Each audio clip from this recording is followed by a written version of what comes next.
Bonjour à tous, c'est French Fantasy. Aujourd'hui, on se retrouve pour faire un petit état des lieux du Tour de France Fantasy sur le jeu Fantasy by Tissot au soir de la 6e étape et donc avant la 7e étape qui sera le prochain chrono. Voilà, je vous fais une petite vidéo rapide pour faire un débrief des premières étapes. On va regarder un petit peu les résultats des différents coureurs, voir un petit peu les tendances qu'il y a cette année et puis à la fin je vous montrerai les résultats que j'ai eu de mon côté et les potentiels plans de transfert que j'ai pour les prochains jours. Voilà, alors bon, j'imagine que vous avez tous un peu suivi le Tour de France, donc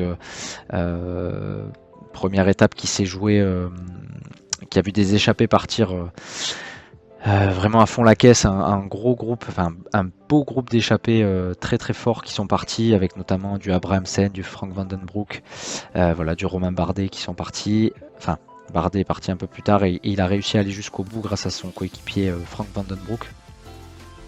Et derrière des favoris qui se sont joués la troisième place finalement. Voilà, Bardet qui prend le maillot au terme d'une superbe étape. On a été surpris, ouais. C'était un beau chantier cette première étape, mais en tout cas c'est parti très très fort. Et ce que je vous disais dans la dernière vidéo, c'est qu'il y a un changement majeur cette année, c'est les points gagnés en échappée. Et donc on voit que sur une étape comme celle-là, hein, sur la première étape, le coureur qui a ramené le plus de points, c'est Frank Vandenbroek, qui a passé toute sa journée finalement en échappée, qui termine deuxième de l'étape et qui rapporte excusez du peu 498 points, donc un total exceptionnel. Voilà, on a Romain Bardet qui rapporte 342 points et Jonas Abrahamsen par exemple, qui était dans l'échappée, qui a fait le contest pour le maillot de meilleur grimpeur, même s'il a été rattrapé, regardez, il arrive avec 208 points. Donc 208 points, il termine devant Evenepoel, devant Pogacar en termes de points marqués. Donc finalement, on se rend compte que les échappés vont avoir un rôle prépondérant cette année. Et voilà, donc au final, privilégier les coureurs qui vont tenter les échappées, notamment pour aller chercher le maillot vert. Le maillot vert sur les premières étapes, c'était Abrahamsen. Mais ceux qui vont jouer le maillot à poids, ça va être très très important. Parce que finalement, c'est des coureurs qui vont pouvoir rapporter beaucoup de points. Donc là je vous montre, bon, je ne vais pas vous faire tout le débrief du Tour de France, mais donc deuxième étape on a eu l'attaque des favoris, hein, Pogacar et Vingegaard, les deux qui sont très très forts. Evenepoel aussi très très bon, pas très loin des deux meilleurs. Il a été un petit peu gêné, donc il a perdu un tout petit peu de temps, mais il a réussi à revenir dans la descente. On a des échappés qui sont allés à nouveau au bout sur la deuxième étape.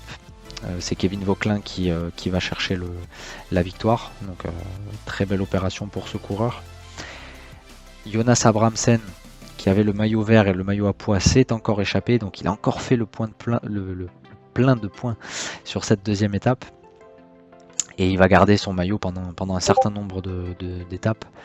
Voilà, la troisième étape, donc étape au sprint, avec la chute de Jasper Philipsen, donc hors course. Enfin, sur cette étape, en tout cas, il n'a pas pu disputer le sprint. Et une victoire surprenante de notre ami Binyam Girmay dans un sprint un petit peu confus. Voilà, en tout cas, un plateau de sprinteurs assez homogène. Quatrième étape, donc encore des échappés qui sont partis devant. Malheureusement, les favoris voulaient se jouer la gagne. Et donc, on a vu l'équipe UAE éparpiller tout le monde. Et Pogacar a montré que c'était vraiment le meilleur de ce Tour de France. Vingegaard n'était pas très loin, mais on sent qu'il est quand même un petit peu en dessous. Et on a derrière Evenepoel, Ayuso et Rodriguez qui sont quand même très très bons. Malheureusement, Roglic, pour moi, déjà quasiment hors course pour la victoire finale. Et voilà. Et après, on a eu donc deux étapes de sprint qui ont eu lieu. La victoire de Mark Cavendish, incroyable, qui va chercher sa 35e victoire dans le Tour de France. Nouveau record. Donc celle-là, il fallait la voir venir. Et donc aujourd'hui, on a eu la victoire de Dylan Groenewegen, le sprinter hollandais, qui s'impose devant Jasper Philipsen. Jasper Philipsen, donc qui avait fini deuxième hier derrière Mark Cavendish, et là qui est déclassé pour sprint irrégulier. Donc finalement, on voit que le plateau au niveau du sprint est très très homogène. Jasper Philipsen n'est pas dans une excellente forme, et surtout il a très peu de réussite. Et son équipe n'arrive pas vraiment à bien l'installer avant l'emballage final. On a Pedersen qui a chuté, qui est reparti ce matin et qui a essayé de se mêler un peu au sprint, mais on voit quand même qu'il est touché. Binyam Girmay qui est le nouveau maillot vert et qui va essayer de le défendre jusqu'au bout. Voilà, Wout van Aert a participé au sprint aujourd'hui, donc ça c'est important parce qu'on l'avait vu un peu en dedans là sur les dernières étapes. Et voilà, donc pour faire un petit état des lieux au niveau des classements des coureurs, vous voyez donc le classement total de points. Donc ça c'est un fichier qui a été fait par Joe FX. Attendez, je vais regarder. Joe Fox Junior. Donc vraiment merci à lui parce que il fait un très très gros travail. Et donc qu'est-ce qu'on voit? On voit que le premier total c'est Jonas Abrahamsen.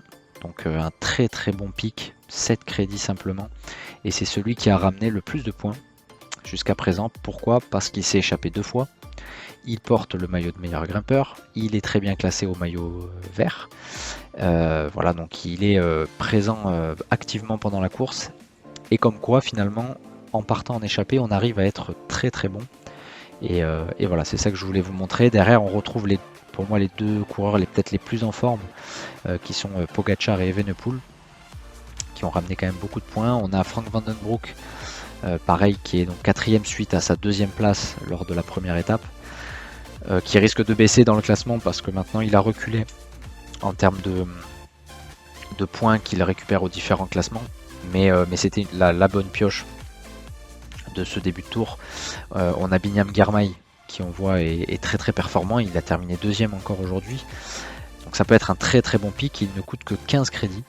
Voilà, donc ça peut être une bonne pioche. Les vainqueurs d'étape, Vauquelin et Bardet qui sont pas très loin. Mats Pedersen, toujours présent, donc il joue le maillot vert, il est très très actif. Donc et puis il grimpe bien aussi, hein, il passe bien les bosses. Donc on voit qu'il est dans les 10 premiers. Et ensuite on a par exemple Madouas qui s'est déjà échappé 2 fois. Voilà, Vingegaard pas très loin, Ayuso aussi pas très loin. Voilà, Groenewegen, Dely par exemple. Et quelques petites déceptions peut-être. Van Aert pour le moment simplement 21ème au classement. Voilà, Primoz Roglic 28ème. Bon, il y a pas mal de coureurs finalement qui rapportent pas beaucoup de points pour le moment. Pidcock aussi a une petite déception. Mais voilà, tout ça pour vous dire que il va falloir privilégier des coureurs qui s'échappent, parce qu'on voit qu'on peut gagner beaucoup plus de points grâce aux échappés qu'en ne misant que sur des favoris. Voilà. En ce qui concerne donc les résultats moi que j'ai pu avoir, si je vous fais le déroulé, donc je suis parti de cette équipe que je vous avais présentée dans ma dernière vidéo. Pogačar et Evenepoel, parce que je les voyais en tant que favoris et vraiment très très bons en première semaine. Van Aert, à l'aise sur tous les terrains. Pidcock qui visait le maillot jaune sur les premières étapes. Van Rils et Bettiol les punchers. Et les deux échappés, les deux coureurs baroudeurs, Abrahamsen et Gachignard. Finalement, Abrahamsen a été la très bonne pioche de ce début de tour. Mais on voit que sur la première étape, ça a été vraiment très très bon. J'ai fini aux alentours de la 1000e place, ce qui est quand même pas très mal, enfin ce qui est pas mal du tout même. Et on voit que Pogačar, Evenepoel, Van Aert, Pidcock, Van Rils et Bettiol avaient mis beaucoup de points, parce qu'ils ont fini dans les 10-15 premiers. Et Abrahamsen qui a fait une razzia. Donc c'était très très bien parti. Ensuite, lors de la deuxième étape, donc j'avais mis en capitaine Pogačar et je n'avais pas fait de changement. Evenepoel et Pogačar ont scoré. Van Aert a lâché, il n'était pas trop haut niveau. Pidcock un peu en dedans aussi. Van Rils très présent. Abrahamsen, regardez ça, 461 points, donc c'était assez incroyable. Et Bettiol et Gachignard, bon, qui mettent pas de points par contre. Petite déception sur Bettiol. Voilà, troisième étape, j'ai fait mon premier changement, qui était le transfert de Wout van Aert versus Pedersen. voilà, sur la première étape de plat. Et j'ai bien fait de le changer puisque Pedersen termine 4ème, je crois. Et voilà, je l'avais mis en capitaine. Abrahamsen, on voit qu'il rapporte encore des points, hein, 83 points, c'est pas mal du tout. Et Pogacar et Evenepoel aussi, toujours, qui rapportent leur petit lot de points. Lors de la 4ème étape, j'ai fait un deuxième changement parce que Bettiol était complètement hors jeu pour moi. Donc j'ai été chercher un coureur que je pressentais s'échapper. Et c'était Tobias Johansen, pardon, le coureur de la Uno X, qui s'est mis dans les échappées. Et voilà, et qui a rapporté une centaine de points. Abrahamsen qui rapporte aussi 78 points. Pogacar qui fait la razzia maximum. Evenepoel aussi qui score bien.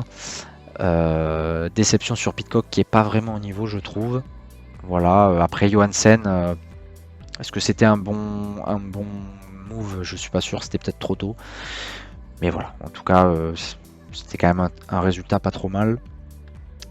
5ème étape, donc première étape de sprint. Enfin, 2ème étape de sprint, pardon. Et là, j'ai changé notre ami Pidcock pour Dely, le sprinter que j'ai mis en tant que capitaine et qui a rapporté aussi un certain nombre de points.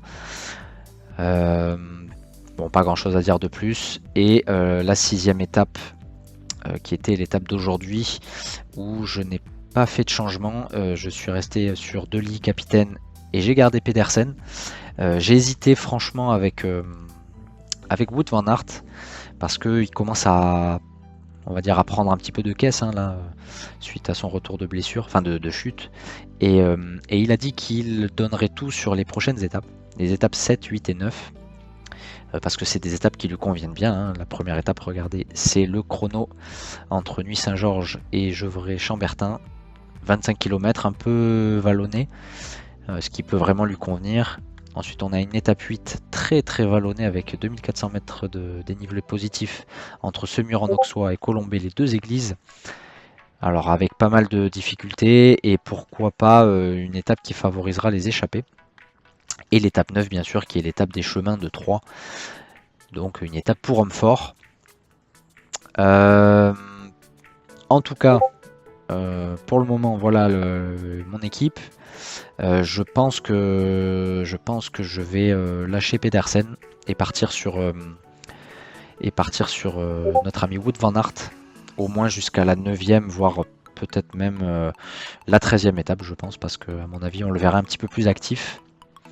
Et au soir de la 13ème étape, je ferai peut-être une petite vidéo pour voir la suite de l'aventure. Moi, mon conseil, c'est de garder un maximum de sprinters. Binyam Girmay est très très bon, je vous le recommande si vous ne l'avez pas. Il n'est pas très cher, 15 crédits. C'est pas un sprinter d'ailleurs, donc il est dans la catégorie polyvalent.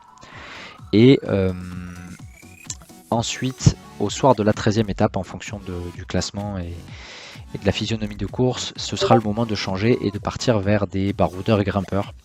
Des Stephen Williams, des Gaudu peut-être, Bardet encore, Derek G, Ciccone, Wout Poels par exemple, Zimmerman, voilà, ça pourrait être des coureurs intéressants. Et donc c'est à ce moment-là qu'il faudra complètement changer de stratégie de course. Au niveau du classement, voilà, petite fierté quand même pour le moment, je suis donc dans le top 100, juste au début du top 100, donc 96e. Voilà, avec 4600 points, assez loin du premier, hein, Thomas Ferreira, qui a très très bien joué, puisqu'il a été chercher quand même Dylan Groenewegen aujourd'hui, donc bravo à lui. Mais voilà, donc plutôt satisfait, et puis on verra demain ce que ça peut donner. Voilà, donc mon changement, mon transfert sera sans doute Pedersen vers notre ami Wout van Aert, mais je vois bien... Et puis à mon avis, je vais prendre donc Evenepoel en tant que capitaine parce que je le vois gagner le chrono. Pogacar devrait être dans la course. Et puis voilà, après le reste, bon, ça devrait pas forcément trop scorer. Voilà, j'espère que ça vous a plu. N'hésitez pas à me dire en commentaire si les résultats que vous avez pu avoir, combien est-ce que vous êtes, et qu'est-ce que vous prévoyez de prendre en termes de coureurs pour les prochains jours. Voilà, je vous ferai un débrief bientôt, on va dire après la 13e étape. C'était French Fantasy. Je vous dis à la prochaine. Ciao.